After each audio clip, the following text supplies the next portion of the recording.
La répartition de la programmation, c'est vraiment du 50-50.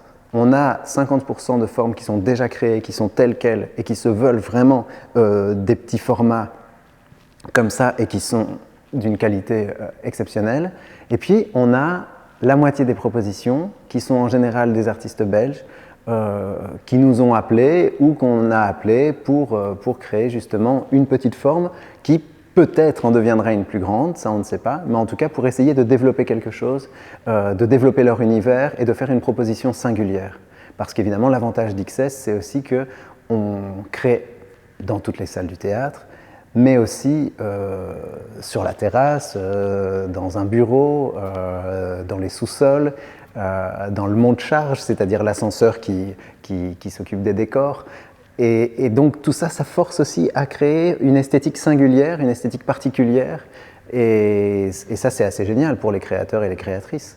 C'est de s'emparer vraiment d'un lieu, de l'habiller différemment et de tenter une expérience singulière. Mais ce qui est sûr, c'est qu'avec ce petit format-là, le gros avantage, c'est qu'on ne s'ennuie jamais. 20 minutes, 25 minutes, grand maximum. Et puis parfois, c'est 5 minutes et donc effectivement, on picore, comme vous le disiez.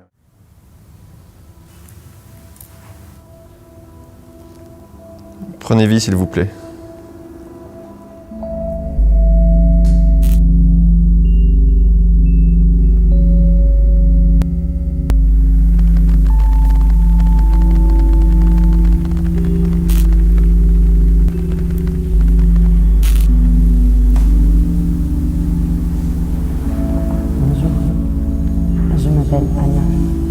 Bonjour, je m'appelle Rachel. Bonjour, je m'appelle Isabelle. Je suis programmée pour être votre amie numérique.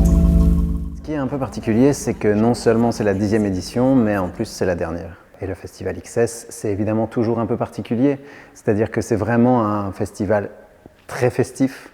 C'est un festival qui permet d'aller dans tous les recoins du théâtre, de découvrir des formes atypiques, de prendre vraiment un shoot de culture, parce qu'on a autant du théâtre que de la danse, que du cirque. Que du théâtre d'objets, que des installations, enfin bref, on peut vraiment naviguer dans le théâtre, prendre un shoot de culture entre 18h et minuit tous les jours, et puis continuer plus tard si on en a envie, continuer à faire la fête.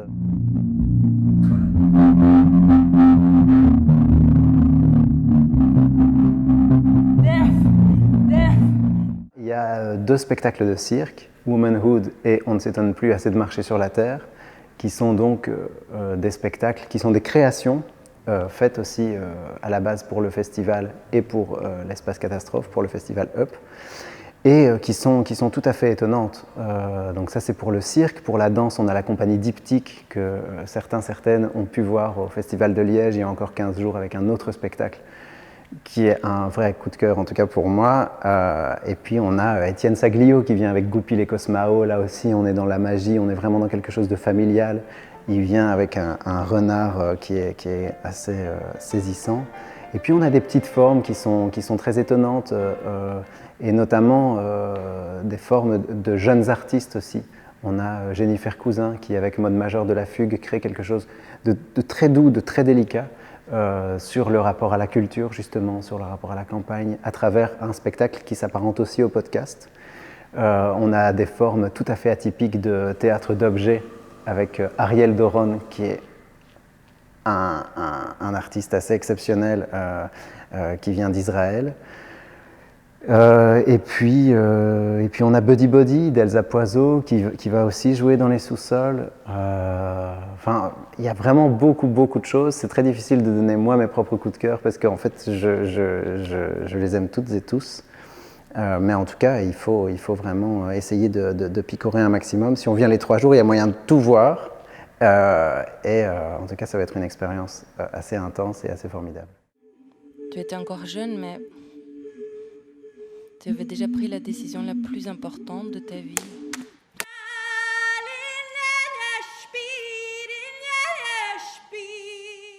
Évidemment, ça c'est très difficile aussi d'aller contre son propre ADN.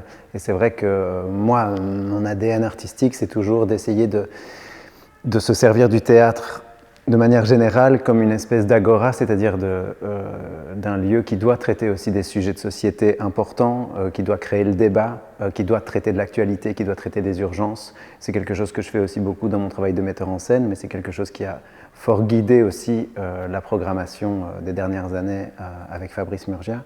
Et donc c'est évidemment quelque chose qui fait partie de nous, et donc on ne pouvait pas non plus passer à côté, même si le Festival XS est un festival extrêmement festif. Effectivement, les sujets abordés sont des sujets importants, sont des sujets nécessaires, urgents. Et effectivement, vous en citiez plusieurs, mais c'est ce qui permet aussi le voyage pour moi. C'est-à-dire que c'est vraiment un festival où on peut choisir aussi d'aller traiter de sujets beaucoup plus politiques, beaucoup plus pointus, ou au contraire de passer une soirée un peu plus légère. On peut vraiment choisir, quoi. C'est un peu l'avantage du Festival XS, c'est qu'on a comme un condensé d'une saison. On a presque autant de spectacles que dans une saison, sauf que là c'est sur 3 jours et qu'on choisit un peu comme on pourrait choisir à l'intérieur d'une saison théâtrale.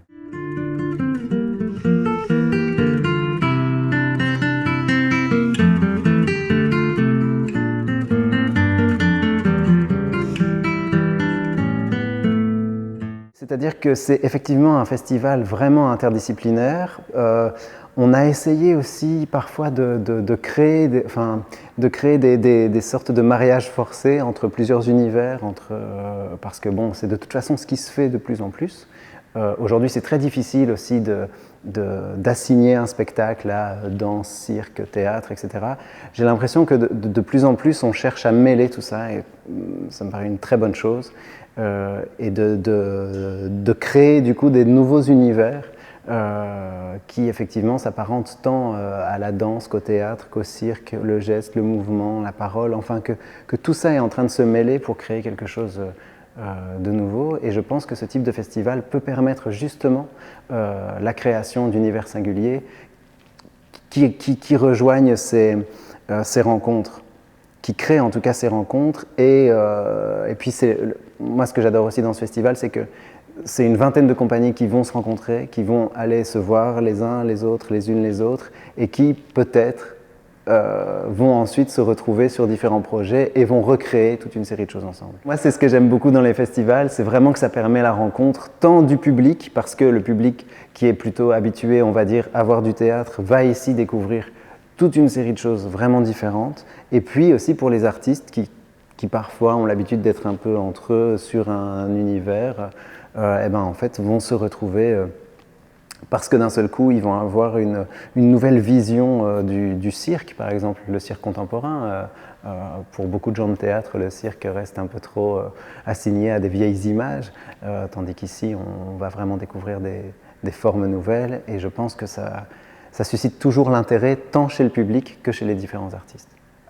On transmet au public des émotions, des choses très surprenantes, et je pense effectivement que c'est ça aussi, comme on le disait au début, c'est le fait qu'il y ait une vraie pluralité dans les propositions, fait qu'on peut aussi faire un vrai voyage émotionnel et artistique vraiment singulier. C'est-à-dire qu'on va aller pleurer quelque part, on va aller mourir de rire juste après, on va aller faire la fête, on va rencontrer des gens, enfin c'est vraiment une fusion de beaucoup d'éléments. D'abord, je voulais quand même préciser qu'à l'aube de mon premier mandat, je suis évidemment extrêmement heureux de pouvoir fêter les 10 ans de ce festival emblématique en Fédération Wallonie-Bruxelles et au-delà des frontières de la Belgique, puisqu'il ramène en effet pas mal de programmateurs étrangers. Gros succès public sur la place de Bruxelles, évidemment. Ce qui me plaît particulièrement dans la proposition fondée par Alexandre Caputo, rendons-lui hommage, directeur aujourd'hui des Tanneurs, et pour l'édition 22 et les précédentes programmées par Fabrice Murgia, Vincent Henbick et Valérie Martineau, donc qui m'ont, qui ont travaillé au Théâtre National avant moi. Donc très heureux de pouvoir défendre cette édition, cette dernière édition, une édition qui me plaît particulièrement, et elles le sont toutes dans ce sens, très axées sur des formes hybrides, sur une forme de diversité dans les axes de programmation. Donc moi, ça me parle particulièrement. Moi, je suis quelqu'un de particulièrement attentif au travail du corps, à la fois dans le théâtre et dans la danse aussi. Donc mes coups de cœur pour le festival 2022, c'est la compagnie française Diptyque, donc qui est une danse festive et extrêmement généreuse.